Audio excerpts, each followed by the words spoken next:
नमस्कार दोस्तों, स्वागत है आपका एग्जाम बुक चैनल में। दोस्तों, मैंने अपनी प्रीवियस वीडियो में आपको बताया था कि सुप्रीम कोर्ट का यूपीएससी 2016 में क्या डिसीजन आया और किस तरीके से उसने जो है सारे के सारे जो लड़के जो पासिंग आउट परेड के लिए वेट कर रहे थे उन सबको जो है एक तरफ से नकार दिया। और उसने कहा कि फाइनल डिसीजन जब तक नहीं होता है तब तक आप इनको नियुक्ति पत्र नहीं दे सकते।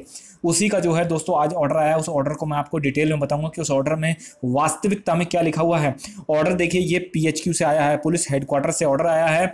और जो प्रीवियस वीडियो में मैं उसका लिंक डाल दूंगा डिस्क्रिप्शन में, उसमें आप देखेंगे सुप्रीम कोर्ट का जो ऑर्डर आया था मैंने उसमें बताया था।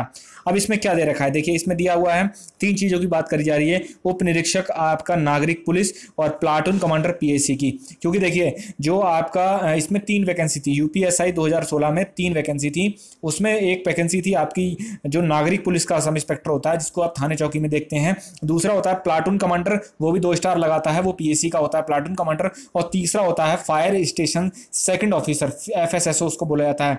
तो देखिए एफएसएसओ की जो ट्रेनिंग होती है वो 6 माह की होती है और उनकी ट्रेनिंग जो है वो जनवरी में कंप्लीट हो चुकी है। लेकिन उनको भी जो है इन्होंने घर भेज दिया था कि यही कह के कि भाई अब आपका केस जो है फाइनल जब तक नहीं होगा, सुप्रीम कोर्ट में फाइनल नहीं होगा तब तक आप नहीं जा सकते।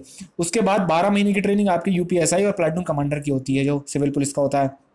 प्लाटून का यूपीएसआई सिविल पुलिस और प्लाटून कमांडर पीएसी की जो आपकी ट्रेनिंग होती है वो 12 महीने की होती है। और 12 महीने अब कंप्लीट होने को आए हैं। इनकी पासिंग आउट परेड अभी 4-5 दिन में ही होनी थी। लेकिन सुप्रीम का अब इनका ऑर्डर क्या आया है, इस ऑर्डर में भैया देखो सीधी सीधी बात एक लिखी हुई है। सबसे पहले तो लिखा हुआ है कि देखिए आपका जो है 9/6/2020, ठीक है, और आपका 9/6/2020 को एसआई प्रशिक्षण उप निरीक्षक चयनित अभ्यर्थियों के प्रशिक्षुओं के बाद समाप्त अंतिम परीक्षा परिणाम घोषित करने और दीक्षांत परेड, जिसको पासिंग आउट परेड कहा जाता है, शपथ ग्रहण समारोह को इन्होंने रोक दिया है। ठीक है, और दूसरा इन्होंने कहा है कि इलाहाबाद से 11/9/2019 को ऑर्डर आया है और उसके बाद 18/10/2019 को ऑर्डर आया है लखनऊ बेंच से। देखिए इसमें 2 डबल बेंचें बनी थी, 2 जगह, एक इलाहाबाद में एक लखनऊ में। दोनों ने सेम ही डिसीजन दिया था और उस डिसीजन में यह था कि आपको रिजल्ट दोबारा रिवाइज करना पड़ेगा।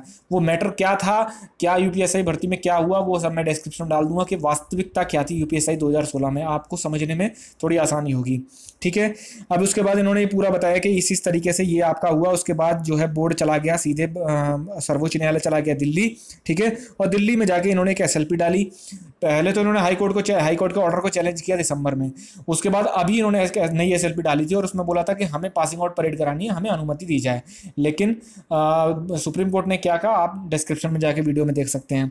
अब इन्होंने क्या कहा है कि भाई नियुक्ति पत्र आपको ना दिया जाए। ठीक है, परीक्षा प्रशिक्षणों उपरांत, मतलब प्रशिक्षण के बाद आपका नियुक्ति पत्र नहीं दिया जाएगा, जैसे कि अग्निशमन द्वितीय अधिकारी को नहीं दिया गया था। ठीक है, और अग्रिम आदेशों तक, मतलब फर्दर आदेशों तक जो है वो सारा आपका प्रशिक्षण वगैरह सब रोक दिया जाता है। और रोक दिया जाता है तो सीधी सी बात है आप ट्रेनिंग सेंटर में तो रहोगे नहीं ना, घर ही जाओगे।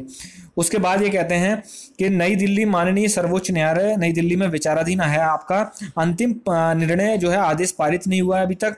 तो उत्तर प्रदेश भर्ती एवं प्रोन्नति बोर्ड ने भाई अभ्यर्थी को अग्रिम निर्देशों तक नियुक्ति पत्र ना दिए जाने का आपका वो भेजा है। उसके बाद सेकंड पेज पे इन्होंने क्या लिखा है, सेकंड पेज पे इन्होंने ये लिखा है कि माननीय सर्वोच्च न्यायालय के अग्निशमन द्वितीय अधिकारी की भांति उप निरीक्षक और प्लाटून कमांडर पीएसी का आधारभूत प्रशिक्षण पूरे होने के उपरांत अंतिम परीक्षा परिणाम परीक्षा घोषित नहीं किए जाएगा।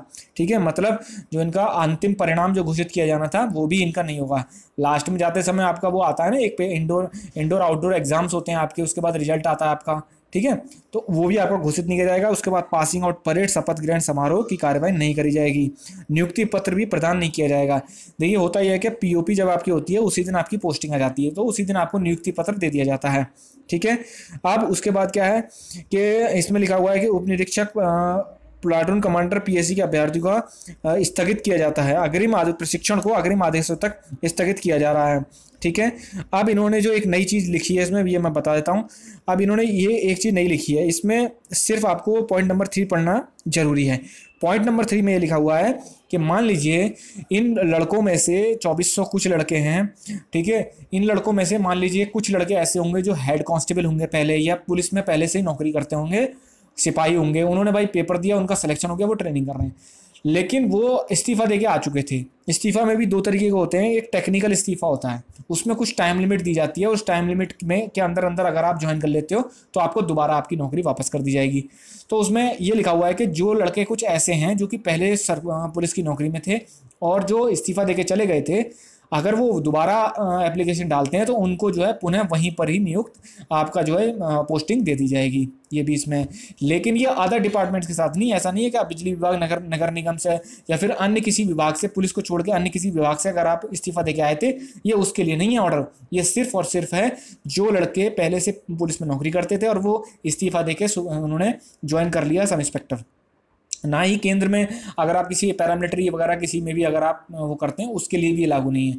हाँ, अगर आप वहाँ दे के आए हैं इस्तीफ़ा, अगर वहाँ पर ऐसा कोई नियम है कि आप अगर 1 साल के अंदर आ जाते हैं या आप 15 महीने के अंदर आ जाते हैं, 2 साल के अंदर आ जाते हैं, तो आपको दोबारा दे दिया जाएगा, तो वो बात अलग है। लेकिन ये इसमें सिर्फ यूपी पुलिस में जो पहले सिपाही और आपका हेड कांस्टेबल थे उनके लिए लागू होता है।